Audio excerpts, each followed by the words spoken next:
কুরকুরি chips এগুলা packet যে স্কুলের সামনে যে ফেলা নিয়েছে এগুলা বাইরে তো কেউ ফেলাইছে না, তোমাদের স্কুলের বাচ্চা যারা পড়াশোনা করেন তারাও ফেলাইছেন, ঠিক না? তো সব যদি জমাইয়া খাওয়া, যেগুলো খাওয়ার পরে যেগুলো প্যাকেট প্লাস্টিক থাকে, প্লাস্টিকওয়ালা জিনিস না খাওয়াটাই সবচেয়ে ভালো, ঠিক আছে?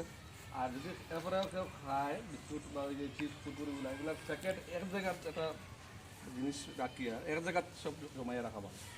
এখন ওই যেগুলো আমরা উঠাইছি, তো উঠানোর কারণে এখন গাছ এটা সুন্দর দেখা যায় না, ভালো লাগে না ফিল্টার দেখতে সময়, বহুত সুন্দর লাগে না। তো আমরা যদি সবে স্কুলে পড়াশোনা করি, আমরা তো এখন শিক্ষিত ইয়ার আমরা শিক্ষা গ্রহণ করি, তো আমরা শিক্ষার একটা গুণ থাকার দরকার। গুণটা হইল গিয়ে আমরা কিছু খাইলে এটা ফালাইবার যেটা জিনিস আছে, প্যাকেট ডুঙ্গা যেগুলো থাকে, এগুলো আমরা একটা জায়গা জমাইয়া আমরা ফেলাই, তখন কিন্তু সুন্দর থাকবো ফিল্ড। বুঝা গেছে নি কথাটা? এর কারণে আমরা আর যখন কোনো প্যাকেট খাইমু, প্যাকেট জিনিস খাইমু, তো প্যাকেট টাইম পলিথিন যেগুলো আছে এগুলা এক জায়গা জমাইয়া রাখবো। বাইরে তো এগুলা প্যাকেটের মধ্যে রাঙ্গের ডুঙ্গা যেগুলো আছে